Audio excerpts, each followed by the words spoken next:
In this training video, I'm going to be covering how to enter in a purchase order invoice. Now, before we enter in a purchase order invoice, we would have obviously had to have created a purchase order, sent that to our vendor, and then received the material from that vendor and posted the material to our inventory. Once we have those steps completed, we can enter in the invoice information that we received from our vendor. In order to do that, we come here to the Accounts Payable module in the Processing section and go to Enter PO Invoices. I'm going to start off by hitting Tab or Enter to auto-assign me an entry number. I'm going to type in my vendor ID, which is Glassman. I'm going to say the invoice date and GL date are today, which is May 13th. I'm on a 1% net 30 credit term with this company, so my 30 days in advance auto-populates here with my due date, and we'll see my discount populate over here once I tab over. My invoice number that I have in hand from my vendor, I'm going to say is 777. And the subtotal is $592. There's my 1% discount right there. I'm going to come down and say my header is finished, and I'm going to type in the PO number. Now, if you don't remember, you can always use the lookup feature, but I remember it was 50225, and it's a cost type as material. I'm going to come down and say my receiving number. Again, if you don't remember, just look it up, and I'm going to type in 660 for my receiving number. There's my $592. My invoice amount is for the same amount. They didn't split up any invoices. It's just all on one invoice. I'm going to say, okay, the detail is finished, and I'm going to go ahead and say the invoice is finished. Once that's been done, I'm going to go ahead and say post.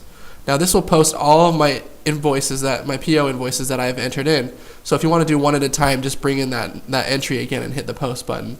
But since this is the only one I have that's actually in the system, I'm going to go ahead and say, yeah, let's post it. The posting is complete. Now it's going to ask me if I want to print off the PO invoice GL report. That's not important right now for this training video, so I'm going to say no. Now what that does once you post is it will show up, that invoice will show up on your pay bills screen, which can be found right here. I'm going to go ahead and change the due date to June 12th, which was the one that we had in there. And I'm going to change this vendor ID to an exact match and type in Glassman so I only see them. And here's our 777 right there for that PO invoice that we created. Now if I want to pay this, there's a couple different ways we can go about it. I can double click on it here, and I can say save the payment and then print the check. I can type in your bank account that you used to write the checks. In my case, the ID for my bank account was 100.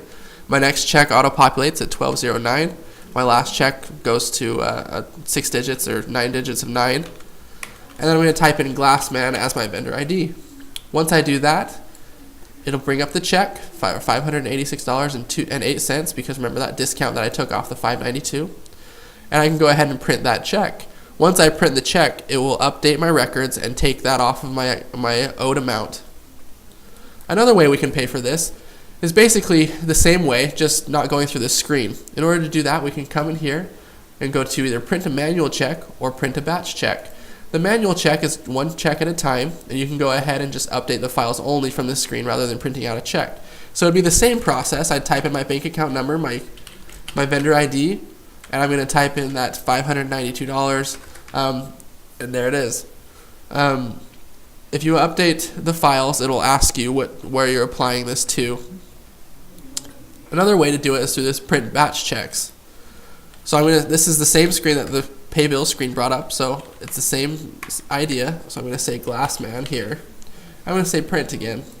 Now it should bring up that $586 because that's the payment that I had saved on my pay bill screen.